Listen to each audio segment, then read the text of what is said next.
What am I doing? I'm talking to an empty telephone. I don't understand. Because there was a dead man on the other end of this fucking line.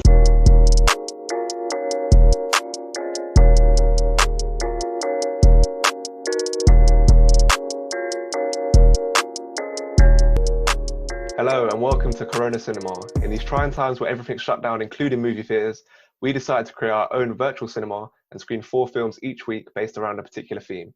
This week, it's sports films. Now playing Moneyball, Warrior, The Wrestler, and I, Tonya.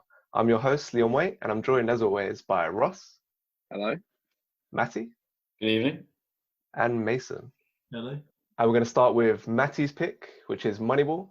Oakland A's general manager Billy Beane's successful attempt to assemble a baseball team on a lean budget by employing computer-generated analysis to acquire new players.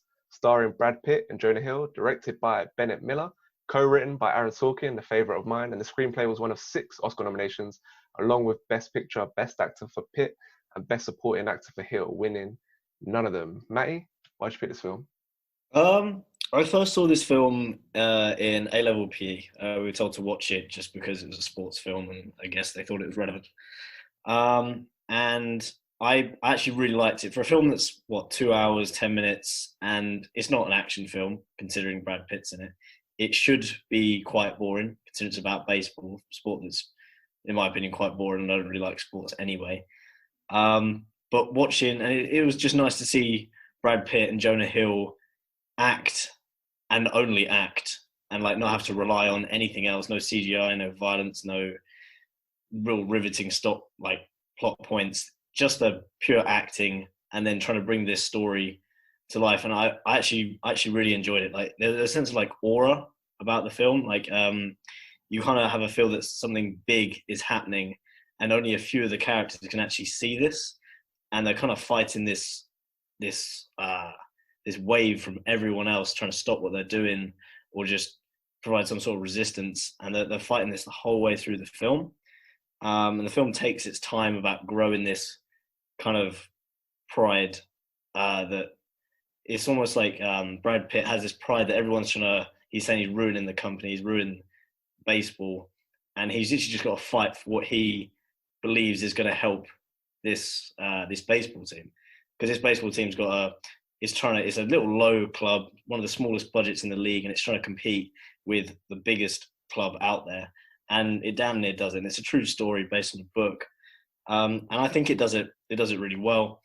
And even the little scenes hold like lots of power and like resonance, and it balances it really well with comedy as well. Like some of the earlier scenes when he's trying to explain to all the old people and trying to like break them out of their old routine of picking baseball players because they've got like strong jaws, pretty girlfriends or ugly girlfriends, or the way they throw, and all these like kind of old stigmas. And he's a well-rounded person, so he's going to be good on baseball. And then they bring Jonah Hill in, and he's trying to say like, we just care about who gets on base. And then they like point at him and is like, you want me to talk? He's like, yeah, when I point at you, you talk. He goes, because he gets on base.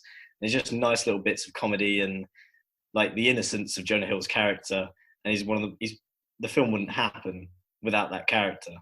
I don't know how it happened in real life, whether it was one character or several like stats analysis people.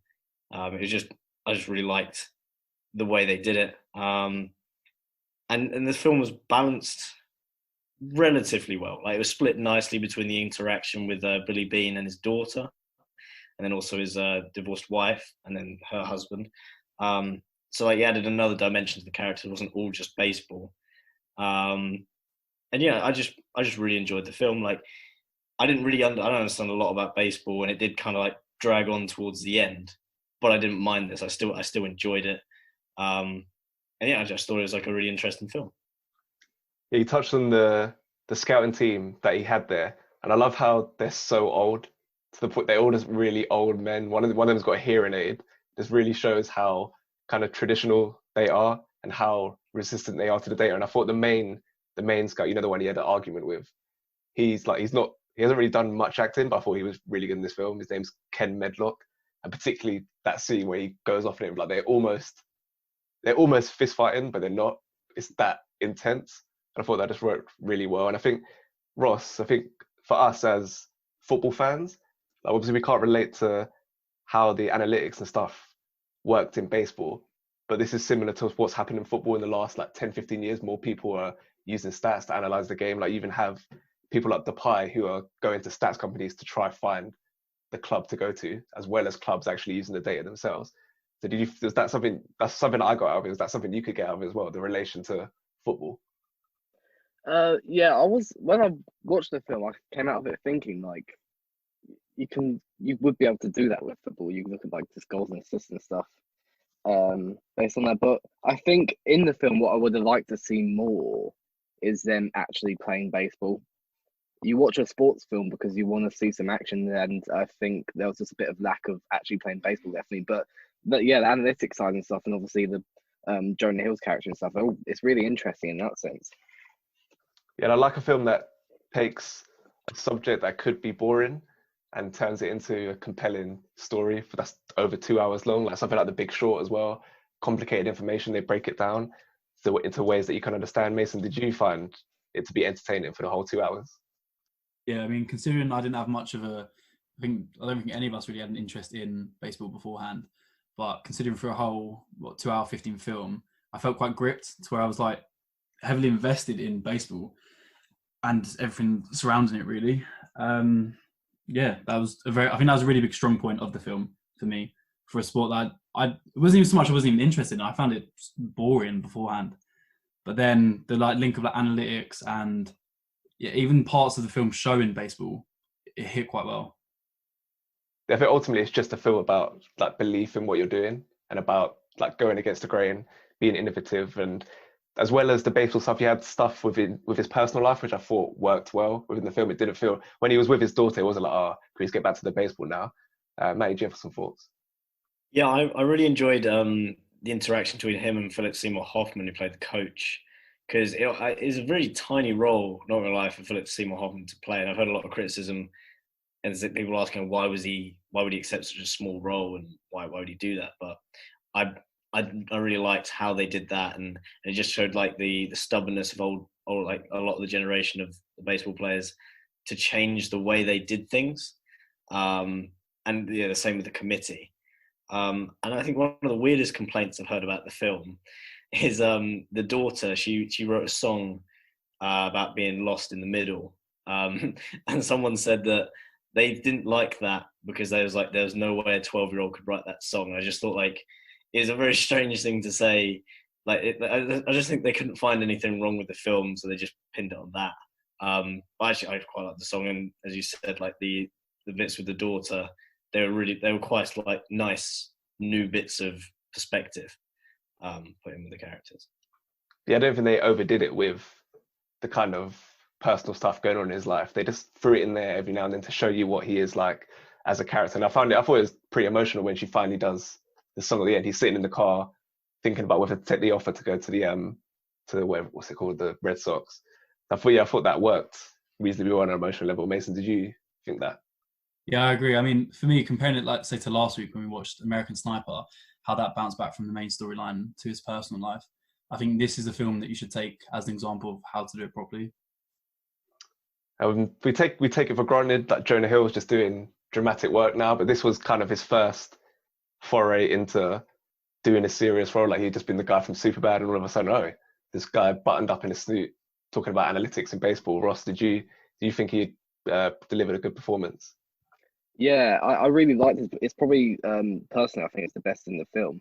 I mean, as you say, it's his first role. You watch him and stuff like The Wolf of Wall Street and that. Now he's obviously like that's what he does now. But yeah, and it's really interesting watching like his relationship with Brad Pitt and how like they work around each other, and like the tension between like all the other staff, but he just kind of sits there and takes it in his strides because he kind of knows he's right, and I really like that, and that kind of comes across without him actually really saying much at the same time. Yeah, you say you think he is the best part of the film. I think this might be Brad Pitt's best film. Maybe he's got a lot of credits over the years, a lot of different kind of more showy performances. I thought this kind of used all the qualities that Brad Pitt has to good effect. Matt, did you have any thoughts on Pitt's performance? I think Pitt gave literally probably the best balanced performance he's ever given. Like, he didn't overact like he did in 12 Monkeys, and he didn't underact like he did in like Benjamin Button. Like, it was literally perfect. And for like a character you didn't know what to expect, he broke you in very slowly and just showed to be a very resilient and, yeah, I think probably one of his best performances, considering there's very little to distract you. You're literally staring at him the whole time. I think the screen time for him is probably ridiculous in this film. Like, I think it's like, you're probably looking at only about 18 minutes where he's not on the screen the entire film. Okay, let's go get some ratings. Matty, you first. I'm gonna give it a solid 8. Mason? I think it's a prime example of how to make a feel-good sports film, but I'd probably only give it a 7.5. Ross?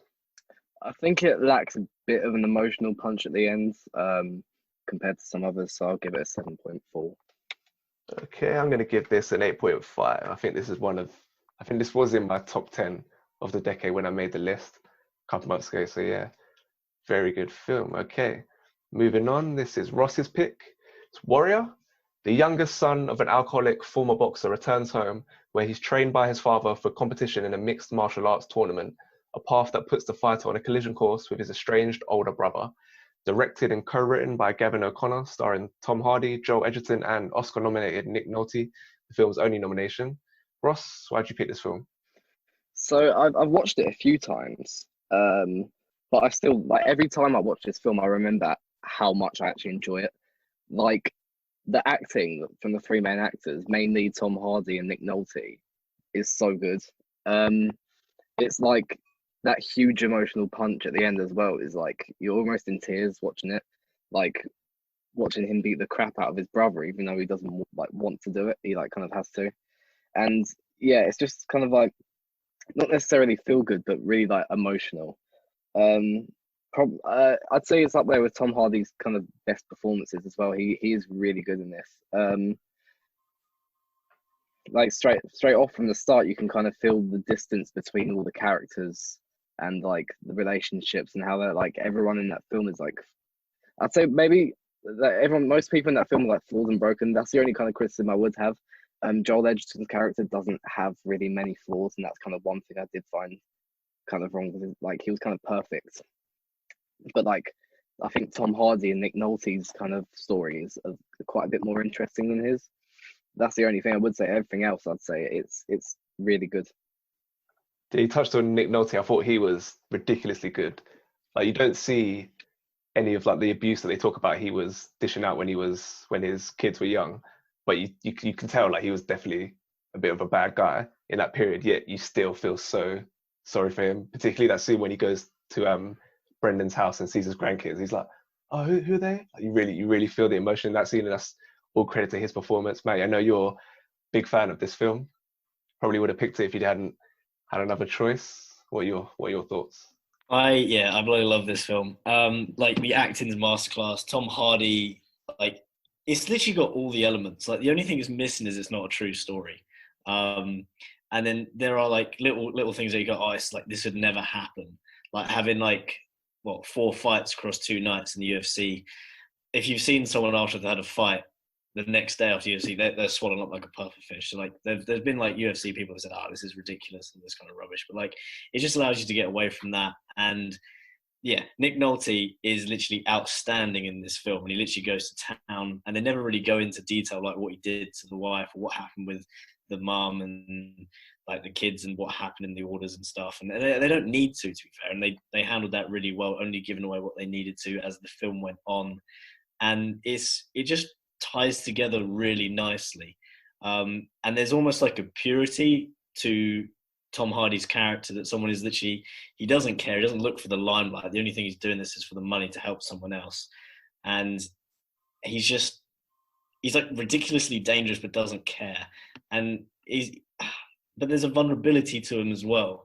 Like, he's really sensitive in terms of what's happened, to the point he's just literally closed everyone off, and just slowly chipping away to the point where he breaks at the end of the film, and then actually lets his brother submit him. Like, he gives in finally, and then you don't need to know what happens after that. You know that it's more or less going to be all right.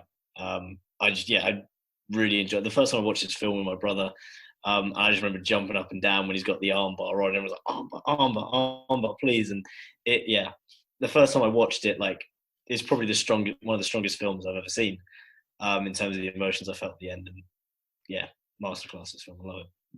I liked how their fighting styles kind of typified their personalities outside of the ring. Like Tommy was just no showiness, just go in there, get the job done. No music when he comes out. Just get the job done, get out as soon as it's done. No messing about. And then Brendan's kind of plucky, he's obviously a smart guy, he's a teacher, he uses that intelligence in the ring. So I like how their fighting styles kind of reflected what they were actually like. Mason, do you have any relationship to UFC before watching this?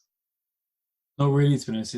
I think it's sort of similar to Moneyball, where I've probably seen a few fights before, but other than that, no, not really. But watching the film, I got similar vibes to watching, obviously, boxing and watching films like Creed, where you honestly are on the edge of your seat, just you can't wait to see what happens in each fight. And even though you know realistically, and especially when you watch the trailer, it's a bit of a spoiler that you know that both the brothers do have to fight together, which doesn't help, obviously, when you're trying to watch the film, because a lot of suspension is taken away. But the film still does such a good job at building up that suspense every fight, where it flicks back to, say, like Joel Edgerton's character, where he's got all of his school kids coming together, like begging to show it at the school. You see all them cheering along, and it all just amounts to such a feel-good feeling, basically.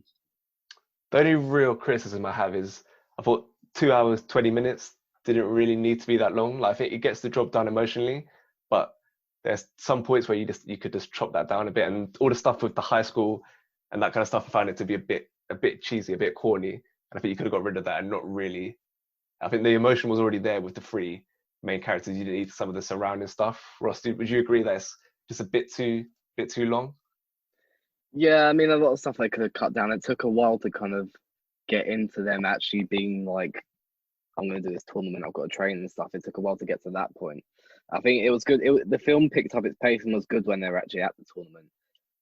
And they've kind of cut the fights down to a good length as well. You still get, like, the fights are so well done. It's like action packed. You're on the edge of your seat. Mainly Joel Edgerton's fights. What's it when he's fighting Clover? You're like, shit. Like it's so tense. And like obviously the fight at the end with the two brothers is some of the best like fight scenes you kind of get out of a film. I think the distinction between it being a fighting film and then the actual development of the characters is really important. I like how they teased you with the Mad Dog fight right at the start, and Tom Hardy made an absolute mess of him. And then you don't see a fight for ages. You see like little bits of Joel's fights, but then they kind of cut away because you just know that he's going to be fighting and stuff. And I think they did it really well, that you really develop these characters for almost an hour and a half before then they jumped into the tournament. Otherwise, it could just be a film that was just taken over by, it's a tournament, it's going to be exciting, we don't really care, we just want some nice action, it looks really good. I think they develop the characters really nicely, and then the fights are just a bonus that you're invested in these characters. And I think that they balanced it really well. And it does feel long. Like the second time I watched it, then I was like, okay, yeah, they just feel long, but I didn't feel any of that the first time. One thing, not really an analysis of the film, one thing I found interesting is that obviously Tom Hardy is fucking massive in this film. This is 2011. The Fighter is in 2010, the year before, with Christian Bale, who's like basically anorexic in that film. Then both of them come together in The Dark Knight Rises in 2012. Like, I just find it ridiculous that Christian Bale's got to almost to Tom Hardy's level within 2 years of being about anorexic. Just an interesting little tidbit. Okay, guess we can go around and get some ratings. I'll start with you then, Ross. Really good film for me. It's like just the emotion at the end. It's almost like any film that kind of puts you in tears has got to be up there. So I would say that 8.6. Matty? I actually wrote down the same, 8.6. Mason? Yeah, I think having like this double underdog story intertwined together so well, it's got to be about an 8.3. I've given it a 7.5, just for thought it could have done with a bit of trimmer, but still a really good film. And definitely, but I mentioned The Fire, it's definitely a better version of that film. Okay, next up is my pick, The Wrestler. A faded professional wrestler must retire, but finds his quest for a new life outside the ring a dispiriting struggle. Directed by Darren Aronofsky, written by Robert Siegel, starring Mickey Rourke and Marissa Tomei, who were nominated for Best Actor and Best Supporting Actress, respectively, the only two Oscar nods that this film got. This is I only watched it again recently, having not seen it for many years, and it's gone straight back into one of my favorite films of all time. This was like 10 years ago. I had two films on my PSP in like 2009. One was the Family Guy movie, one was this movie. Because I saw the marketing, and I was like, I was really into WWE at this point. It's like, oh, a film called The Wrestler. Yeah, definitely watch that. Obviously didn't know it would entail a lot more than just a guy in the ring. And the wrestling is a lot more brutal than WWE. But that was kind of my entry point, and I loved it from then. And reconnected with it recently, just kind of reignited the love that I have for the film. And obviously I didn't know the director at the time when I first saw it 10 years ago or whatever, but he's come to be one of my favorites. Yeah, it's weird to say this, like this is my favorite Aronofsky film, but it's the least Aronofsky. Like Requiem for a Dream, Pi, and even like Black Swan, which is his most like kind of commercially successful film. They're both more hyperkinetic, more like claustrophobic, about people like losing their minds, like really kind of aggressive, athletic filmmaking, whereas this is really reserved the whole way through. Like there's a lot of tracking shots where you're just following him around, going about his day, seeing how lonely he is. And I think the main thing to take from the film is that some people belong in a certain environment and just can't function anywhere else. Like I got two pretty random comparisons, but it kind of gets the point. Like in Free Solo, he can't live without doing his climbing, even if his mum or his girlfriend tried to prevent him from doing that. Like he'd self-destruct because that's the environment he needs to be in. And another film from a couple of years called Leave No Trace, with it's like a dad and his daughter, and he's mentally unstable a bit, and he just wants to be off grid all the time, so he lives in the forest, and he can't adapt back into normal life. And it's kind of that same thing. You just need to be in a certain environment, be able to function. The same with Randy the Ram. He needs to be in the ring, otherwise he'll self-destruct. And because he's an entertainer, he feeds off the energy of the crowd. And even when he's working at the deli, at one point he tries to turn it into like a performance. When he's like to the old lady, like, oh yeah, takes the ham down here and da-da-da. And it's like a desperate attempt to kind of emulate the same energy you get off a crowd when he's in the ring. Some of the actual wrestling was just fun, aside from the emotional beats in the film. Like it's not like WWE. Like WWE, I don't think you could fucking staple people's skin and shit like that. So it's kind of brutal but entertaining in the same way.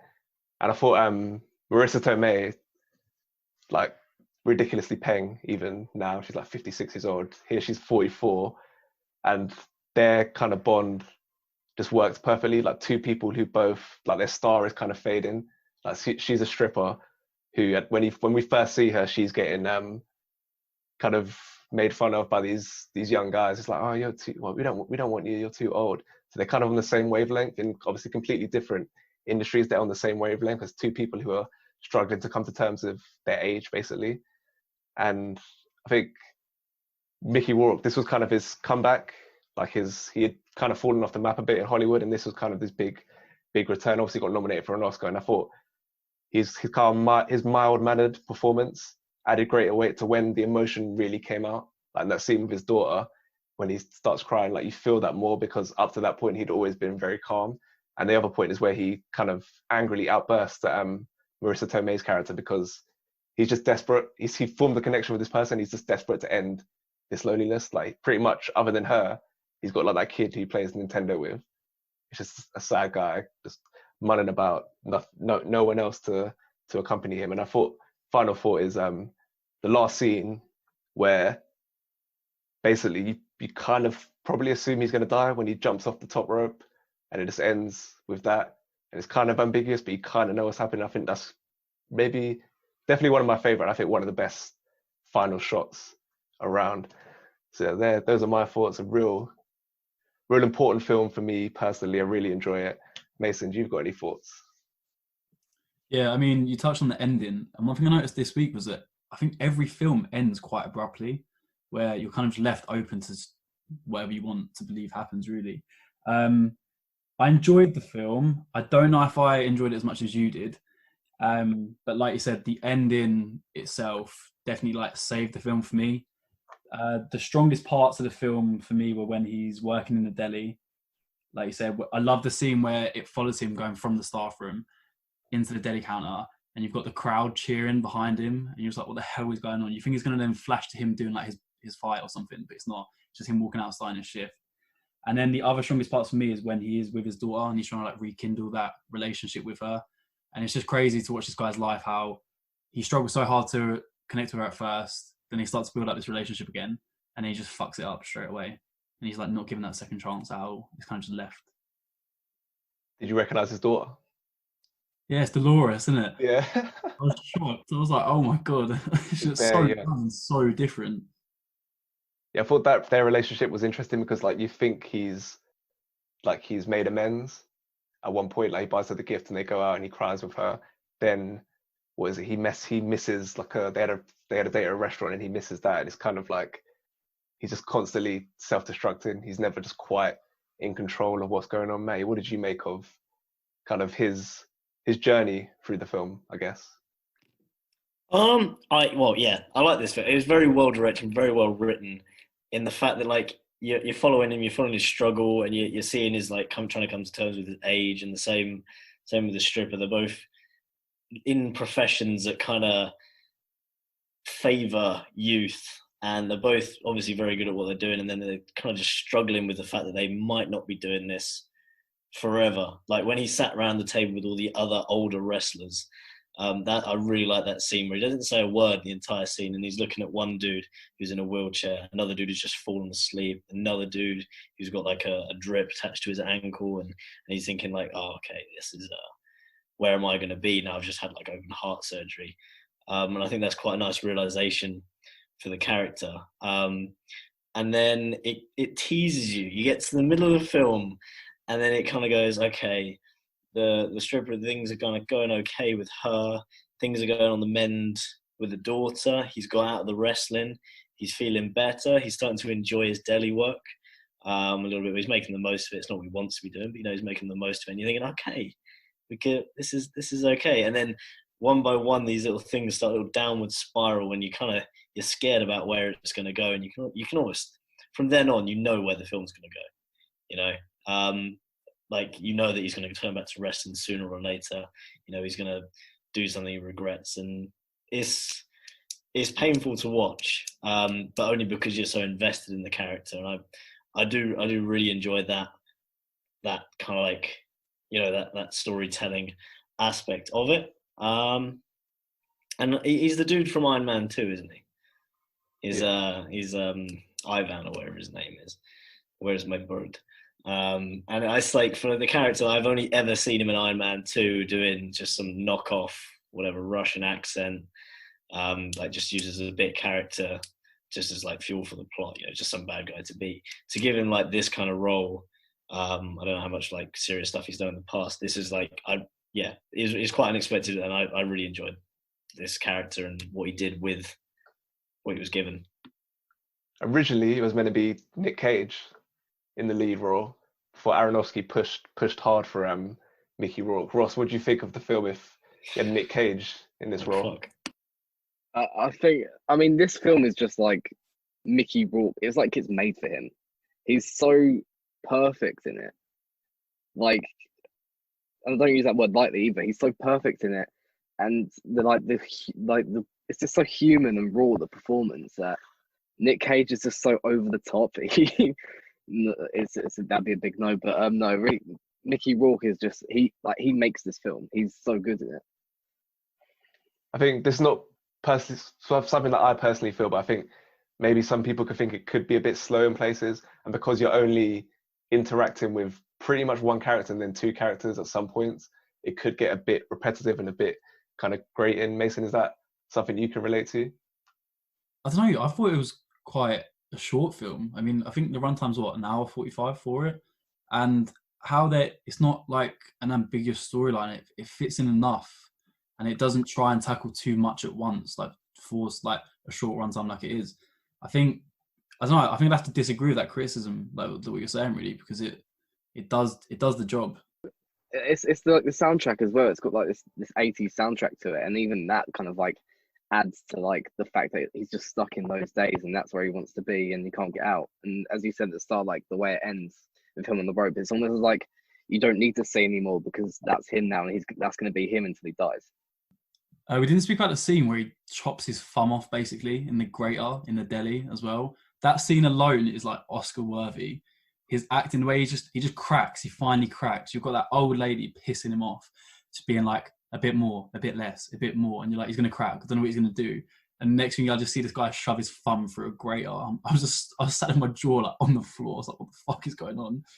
Yeah, the whole pacing and the sound of that scene and the build up, like it's like 2 minutes out from it happening, and you know it's going to happen, and you're just like, oh, geez, I don't want to watch this. And like, not just the acting, but everything that comes up to that scene is done really well, and it's like kind of like the emotional climax of everything that's happened in the film, not just that scene. So that was really well done. Okay, so my rating for this is going to be an 8.3. One of my favorite films. Go to Matty. I had to give it a 7.8, unfortunately, but there we go. Mason. I'd give it an 8. Ross. I go 8.4. So final film. This is Mason's pick. Tonya. Competitive ice skater Tonya Harding rises amongst the ranks at the US Figure Skating Championships, but her future in the activity is thrown into doubt when her ex-husband intervenes. With a weak synopsis, but okay. Directed by Craig Gillespie, written by Captain America. No, Steven Rogers. Starring Margot Robbie, Sebastian Stan, and Alison Janney, who won Best Supporting Actress with Robbie nominated for Best Actress. And the film's final Oscar nod was for editing. Mason, why did you pick this film? I watched this film for the first time last year, and I think for me it just sums up like my kind of favorite film. There's so much strong about it to where it has such like uniqueness, and for me it feels like that formula that you sort of repetitively see, but what they always produce like once a year, that's an Oscar-worthy film. I love the style, I love the use of like the footage in the film, like the real footage. I love how it switches between them being interviewed at the beginning. You get this random reporter guy who you don't even see in the film at all, but he offers his perspective on like how the media portrayed the whole issue of her. The mother, that character itself is amazing to me. That like carries the film. The acting all around, I love as well. Yeah, but I'm just saying everything. I say I love everything about this film, but yeah, for me, it's just such a good all-rounder. I like the use of breaking the fourth wall. I think that's done really effectively in the film. There wasn't many parts. I think there was no parts really when they broke the fourth wall where I thought, oh, that didn't work. They do it in nice parts where they're not really in. They either are interacting with everyone on screen or they're not. And then also the music that they use in the film is so good. Yeah, I thought like the interview structure like made the narration and breaking the fourth wall like kind of flowed seamlessly with like the humor and everything, and how it's like you're viewing different accounts from different people of what actually happened. Like it's not actually a fact, it's all unreliable narrators. I thought having like the interview structure made that all work nicely. Matty, was this the first time seeing the film for you?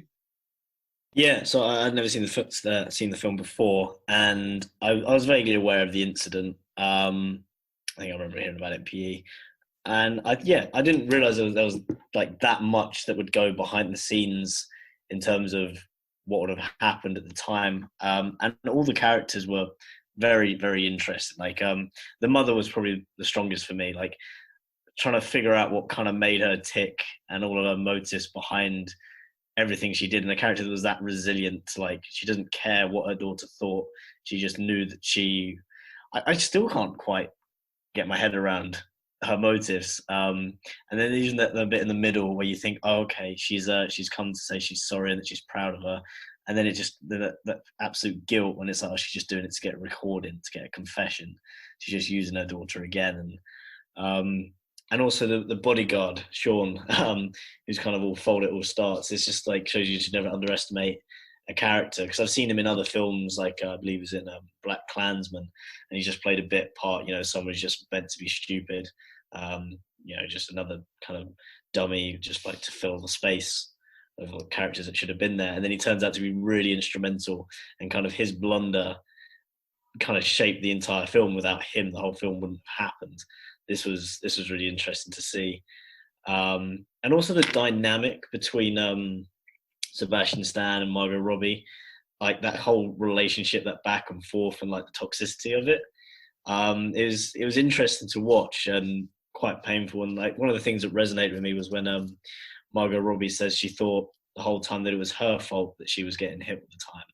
And I thought that was quite moving as part of the plot, like into domestic abuse, where it kind of touches on that a little bit.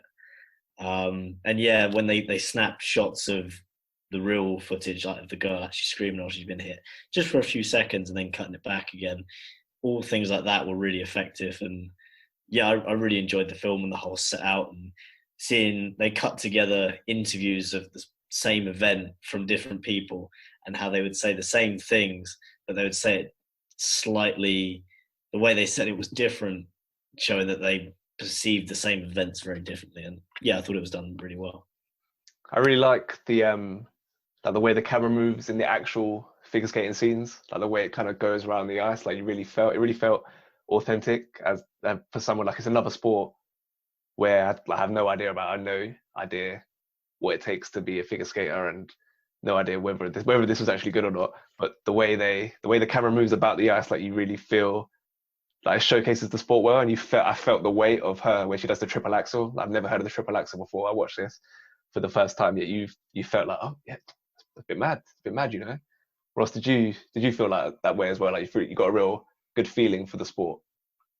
Yeah, and even when they're like not on the ice, it's when they're in the house, the way the camera moves, it's almost as if it's still like following them smoothly as if they're on an ice rink. So the whole film, the way it's directed, is just done so well. But I mean, the film in general, it's so interesting to see the way they've done like a biopic about like abuse, but they made it into a comedy, and it's all done really well. But at the same time, it's not like a biopic based on true events. It's a biopic based on he said this and she said this. And like, I really like the bit where like Tonya has the gun and she shoots it, but then she's like, I didn't do this. So it's just really interesting in that kind of sense. Yeah, I thought Margot Robbie was really good in this. Like, this is her first Oscar nomination, and she's obviously the lead. And I thought like she conveyed like a sense, like deep down she wanted to be accepted, because figure skating is her life. Like she's quite hardened, like she's hostile because of the environment she's grown up in. And when you look at her mum, like she was never going to turn out to be the ideal figure skater in terms of like her personality. But I think you could sort of tell in her eyes, like deep down, she just wants to be accepted in this environment because this is her life. Matty, what did you think of her performance? The beginning was a bit shaky. Like playing the shy, kind of unsure of herself teenager, I wasn't too sure. But then as the character progressed on, I think she did quite well throughout. And then seeing her have that kind of realization, having like a pride in herself to not take shit from Stan, but then at the same time still being almost not manipulated by him, because I don't think he intentionally tries to manipulate her. But it's an interesting dynamic, one I'm still trying to figure out, and just seeing how those two interact. I think they worked really well together. And Mason, I thought the actual scene when those two guys take out Nancy Kerrigan, I thought that worked like really well. The way they shot it, the way they stumble in and he's trying to get out, like I thought that worked in terms of the humorous tone of the whole film. It worked, and just as a good, well-directed scene, I thought that was good. Mason, what do you think? Yeah, honestly, like that scene's supposed to be awful for is it Nancy her name is or something? But it's hilarious. You see this guy shitting himself, walking around trying to act so cool, and then next thing you know, just batters this girl in the leg, headbutts his way through like door, runs off, and then it's like you see how happy Sebastian Stan's best mate character is afterwards, and he's so excited about what's happened, and then you realise that everything else is going to unfold. And I think that's sort of like a strong point in the film, where you go from these scenes of like absolute tragedy, but they're so hilarious at the same time, but then it balances it well, where there are moments of sadness that are genuinely gripping at the same time. Like you have the scene at the end where Margot Robbie is, she's told that she'll never be able to figure skate again. And that's her best kind of acting, I think. I think these are the characters that she does such a good job at portraying. Like, I'm not sure if I don't know who's seen Bombshell, but the character she plays in Bombshell, the scene when she's outside, when she's on a date and she's just crying on the phone, it's similar acting. That's what it reminded me of, and it's so effective from her. I think these are roles that like she shines in, basically.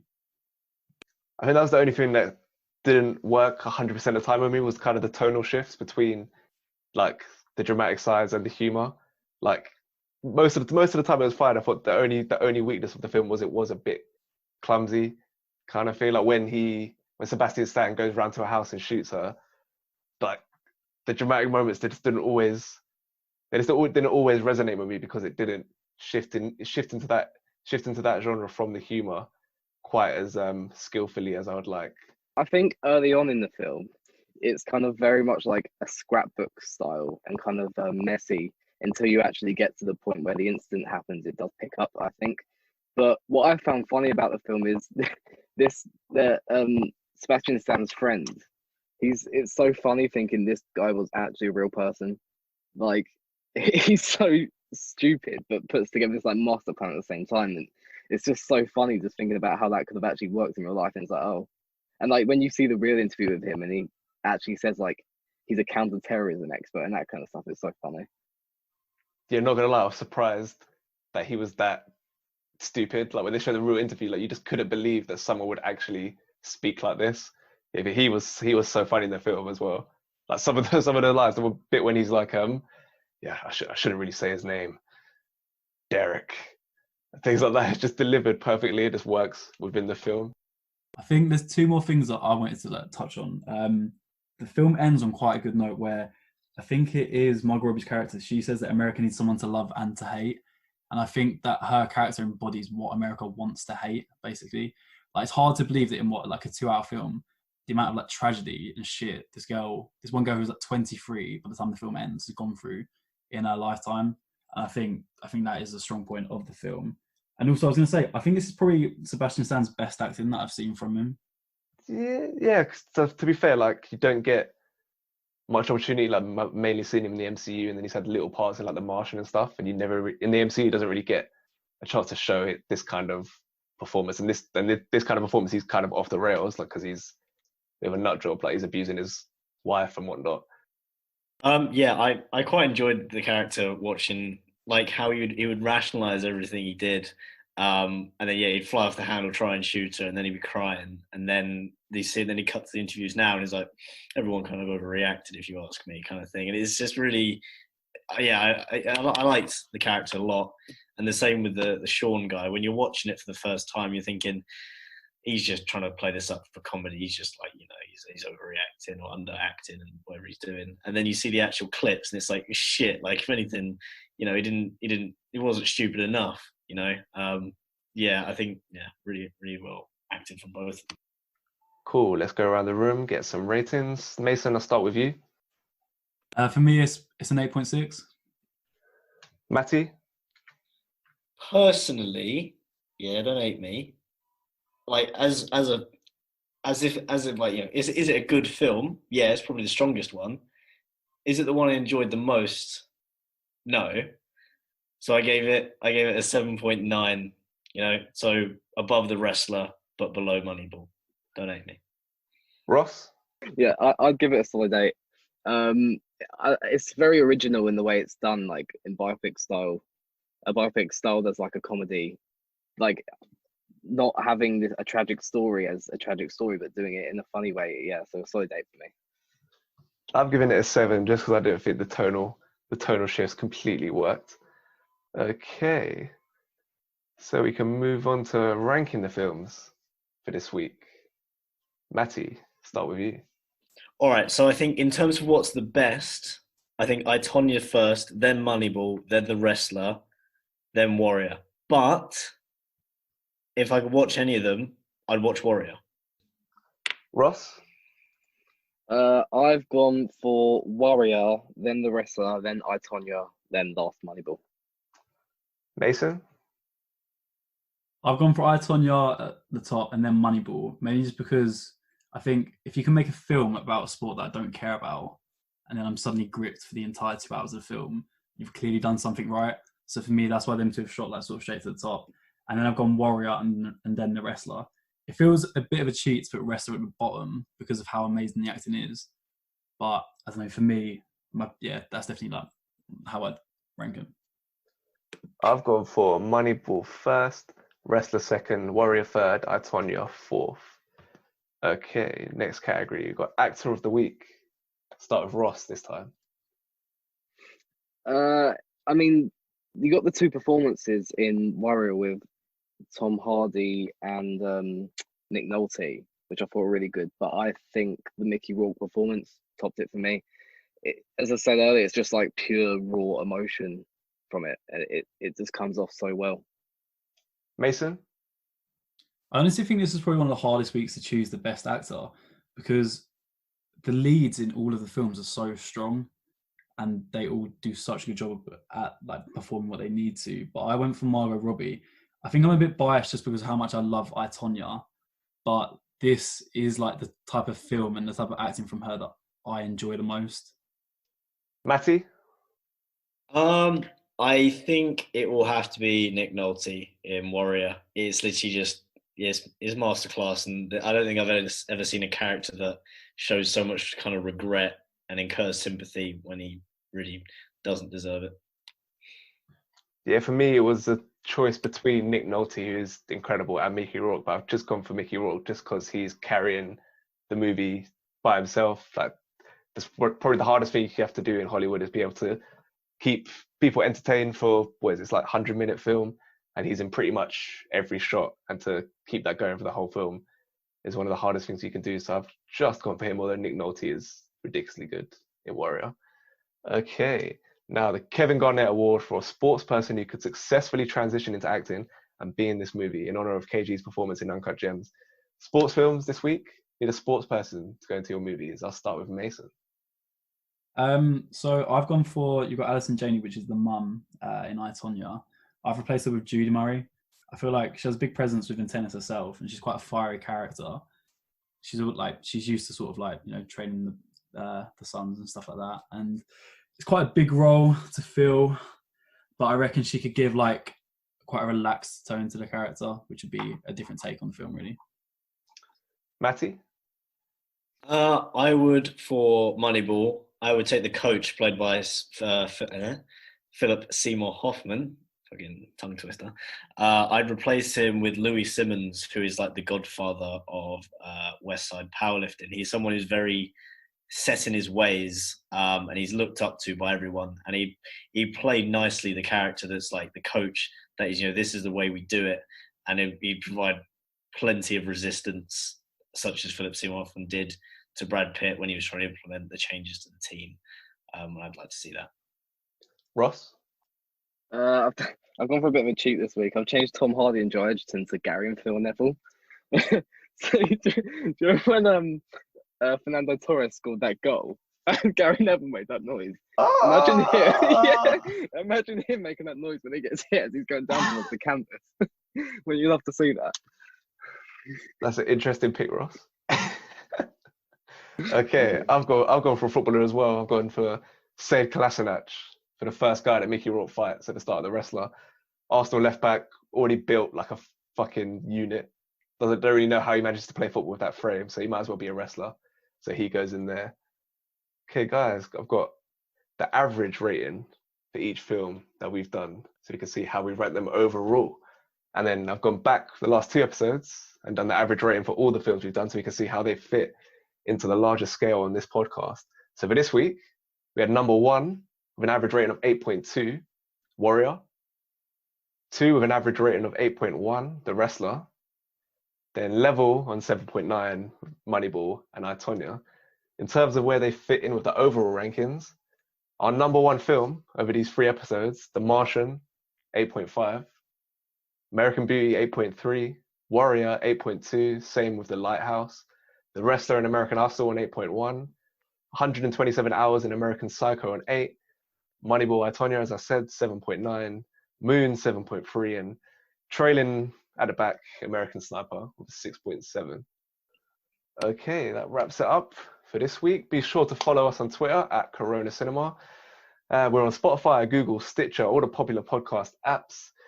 Next week, we're doing all-in-one-day films. Ferris Bueller's Day Off, Training Day, The Breakfast Club, and Superbad. Until then, go well. Cheers.